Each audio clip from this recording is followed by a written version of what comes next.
Welcome to Founders Future, a podcast powered by Closers.io, where we dive into the journeys of innovative entrepreneurs and explore the road ahead for them and their companies.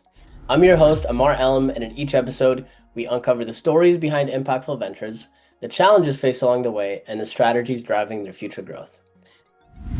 Today, we are absolutely thrilled to be joined by Susan Baroncini-Moe, award-winning executive coach, best-selling author, and founder of Baroncini-Moe Executive Coaching, known for transforming high performers into world-class leaders across diverse industries. Susan, welcome to Founders Future. Thanks for having me. I am excited to dive in. I always like to start from the beginning. So take me back to before you started your company. What were you doing beforehand? And then what was really the motivation behind getting into executive coaching? Yeah, so I was one of the first web developers back in olden times. Okay. And I got into web development while I was working on my master's degree in social psychology and sociology. And I ended up, when I finished my master's, I ended up going to work for companies, magazine publishers, helping them to take their printed content and turn it into stuff they could sell online because Mm. that was new. Yeah. And so then I got carpal tunnel, Mm. and my doctor said you can either quit your job or you can have multiple surgeries over the course of your career. And it happens that I'm also a violinist and I did not want to have surgeries. I said, okay, what else can I do with my life? And coaching happened to be new at the time as well and seemed like something I would be good at. So I went off and got trained, and the rest is history. Okay. Awesome. Yeah. I know we were talking a little bit before, Mm. and you wanted to talk about something new and exciting that you guys are working on over there. But Yeah. before we do that, I want to give the listeners more context into your business today. Who would you Mm. say is your ideal customer? And then from there, let's dive into the different offers, the new things that you're developing. Walk me through that. Yeah. We have a few ideal clients because I have a team of coaches that work with me. And so we do anything from helping aspiring leaders to get promoted and become the leaders they want to be, to helping leaders who exist already and in leadership and helping them to become more effective leaders. We work with teams. Sometimes a leader will say, hey, this is going so well for me. Could you coach my team as well and help us work better together? And we work with organizations. So we have a pretty broad offering because we want to really serve leaders well and make sure that they have what they need to be successful.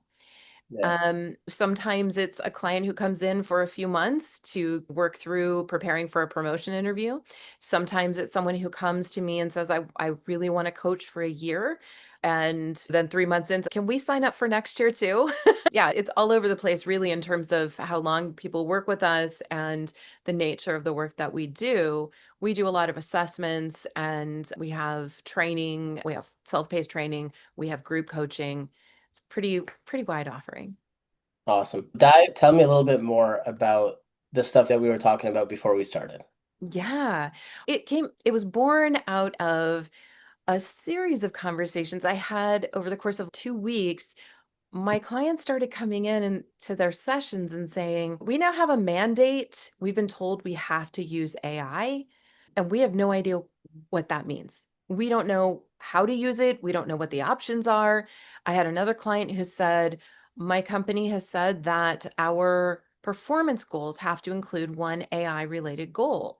Interesting. You've been given no guidance about how to do that." So, in some cases, we're now partnering with AI consultants who can go into the company and train a team and say, look, here are the options. Here's how you use AI. Here's what it's good for. Here are the, given your specific circumstance, here's how you can use it. But more than that, I am now coaching leaders to move past this idea of these vague AI mandates and really think about how to enable and empower their workforce to use AI in ways that actually are useful and helpful and achieve company objectives. Because too often they're just saying, go use it. And there's no guidance, there's no training, nobody knows what to do. So I'm trying to close that gap because AI is just so powerful and it's so helpful and it can do so much. And there's so many different ways and so many different tools. And you can't just tell people go use it and not tell them what to do. So we're trying to close that gap now. I love that. So is that going to look like a new offering, or is it just going to be mainly partnering with the AI consultants? Yeah, it's going to be both, really. I think that it's just thematically, to me, this is a leadership challenge. There are training concerns, and that's where the AI consultants we work with will come in. And we're just folding them into our agreements and they just invoice through us. But it's a leadership question. The people who are saying everyone has to use AI now without any training or guidance, like, just Mm, isn't going to work. And it's terrifying people. And the other piece is it's a tough job market out there and it's not going to get any better. That's the reality. And so if you have a team and you like your team and you want to keep your team, then, and I think most founders are in that spot where they've chosen their team pretty carefully and they like them, then you don't really want to say, okay, go use AI, and you're going to lose them because either they're not going to be able to keep up because you haven't empowered them, or they're going to self-select out. yes. And then they're going to be in trouble too, because the job market is not going to favor people who are eschewing AI. They're just not. If you're ignoring 100%. AI, do it at your own peril. I But completely we agree. have to have leaders who can do what we've always done, get buy-in, right? And help our teams to understand how this is going to be useful. So I just think, yeah, there's some real gaps. Yeah, 1000%. So walk me through practically what a client engagement looks. So if I choose to engage with your company, what does that look like on the back end in terms of the deliverables? Walk me through that. Great questions. I work a little differently than a lot of coaches, and that's intentional. I like data. Mm, And I like starting a coaching engagement on the same page as a client. It just everything goes faster that way and it's more economical and people get a better ROI. I've been coaching for 22, 23 years now, and so I thought a lot about this stuff. So when a client comes to us, we start with assessments. We have an onboarding assessment that captures a lot of the things that I've seen over the years that trip people up as leaders. And we also have a personality and aptitude assessment that we use.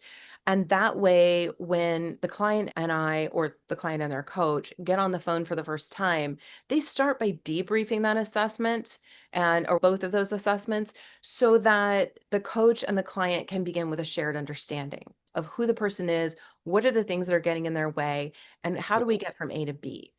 yeah. The other thing that makes us different is out of that conversation comes a fairly long list of things someone could work on, right? Because our personalities have superpowers, and some of those superpowers come with challenge. And you could work on any of those things, but I don't like to be willy-nilly in my work. I like to be highly intentional. And so we set goals and then we map the development plan to those goals. So Mm, instead of just working on a whole list of things, we're working on things that will get you where you're trying to go, yeah. and in a very intentional and deliberate way. And we may have day-to-day challenges. Most clients do, right? Oh, I had this weird meeting. What do you think about that? But those can provide a really good lab for the work we're already doing. They can usually be tied to things that are already tripping the client up. But B, we can address those daily things while also holding space for the bigger picture goals that we're trying to achieve. I think those are the things that make us a little different, just because we try to be pretty data oriented. For Sometimes sure. we'll do a 360 with a client, but that's a different kind of engagement. Usually that's a company sponsored engagement.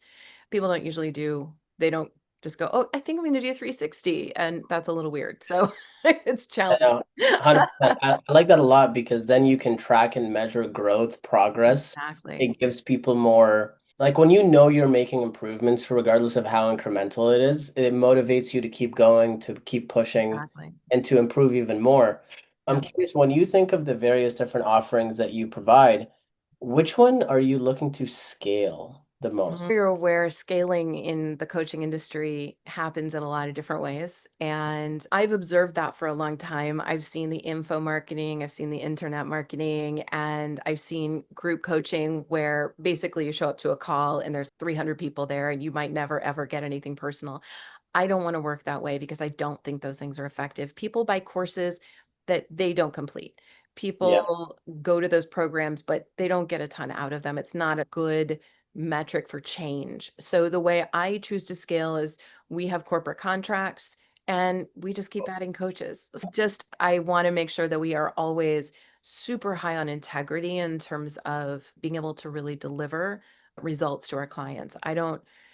I just don't want to do things I can't stand behind and say, yeah, this is going to work for you. So if we're going to do a group program, it's going to be a small group and you're going to have plenty of time. If we're doing individual coaching or training, there's going to be some accountability in there. Yeah, I love that. And I think that's huge, especially in today's landscape with Mm. where the coaching consultant industry is going. I Yeah. think the ones that are more focused on, and this sounds so obvious, but the ones that are more focused on client success are going to Mhm. be the ones, because I think a lot of people are just more focused on the figures and the numbers and let me get as many clients as I can, but they're Yeah. not really focused on the actual client success part, which makes no sense. Yeah. Yeah.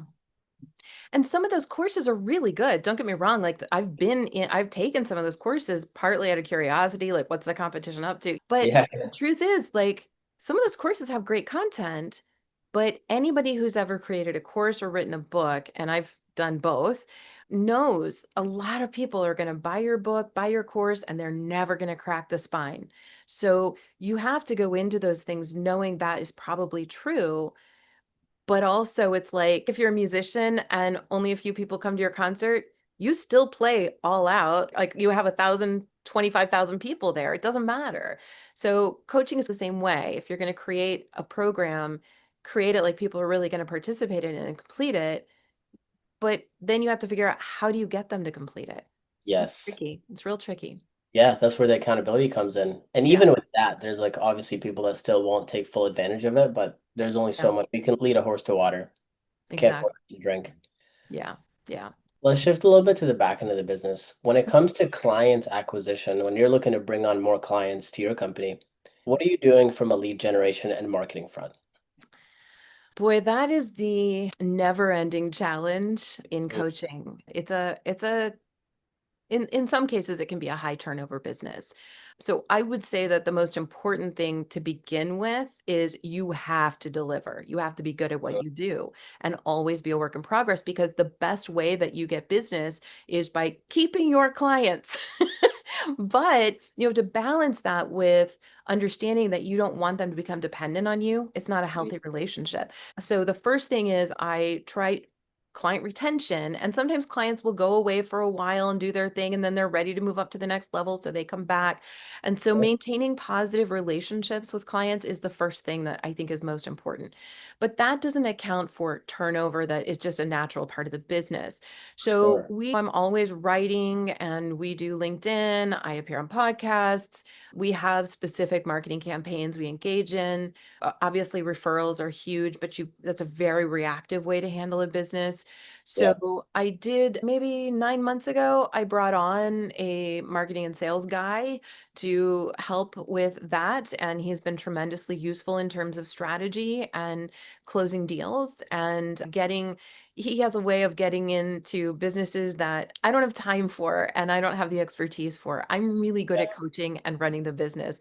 I'm not great at sales. Like it's not, Mm. I can close, but yeah, it's not my greatest thing. Like, I'm a better coach than I am a sales.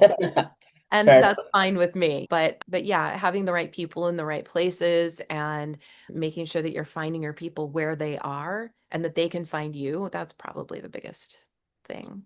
When you say specific marketing campaigns, like what specifically are you guys doing? Is it paid ads, cold outreach, mixture? What is it? Um, we do a fair amount of cold outreach. I haven't had a ton of great results with paid ads, but I haven't found the right person to do that for me yet. So Yeah. probably that'll be in our future. Again, we do a fair amount on social media and we're starting to use some AI tools that I think are really interesting.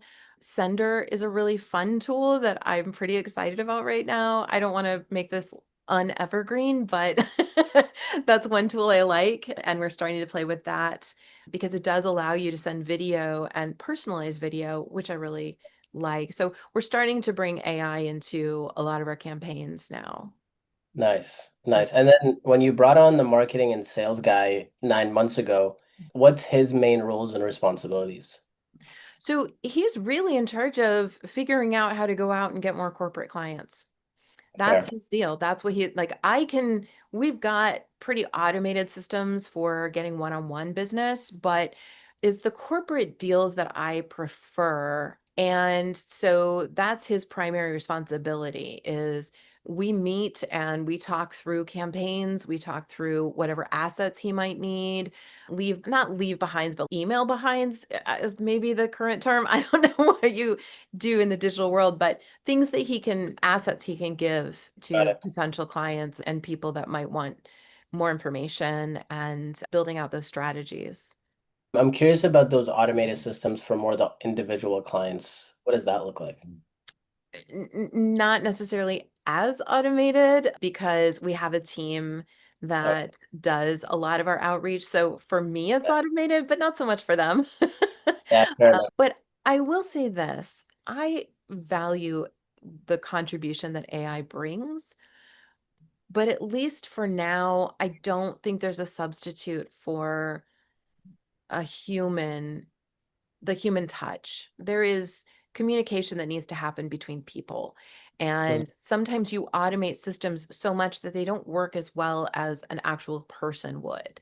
So we've tried automating, in some cases, you send the wrong thing to the wrong person, or the follow up sequence isn't correct for they've already taken an action. Like you have to be so careful. It can really turn people off when they get the wrong message. I'm always careful about automation and AI, but I want to use them in ways that are effective for us. So Yes, tricky, 1000%. It's very not like tricky. AI for AI's sake. Exactly. 1000%. It hallucinates, it just makes stuff up sometimes. So you have to be careful for sure. Very, yeah, yeah. When you think of your vision, obviously you've been doing this for quite some time now. What does the future look like? What are you ultimately looking to accomplish with the business thus far? Of course, there are the lofty goals of I really want to make a difference in the world. And that's part of why I moved away from, in the early years of my business, working with business owners of small businesses to working with bigger enterprises. Because the effect when you really transform a leader, when you have a large organization, the effect you can have is just massive, right? You're impacting their entire workforce, you're impacting all the people that buy from that company essentially. So it's a big impact.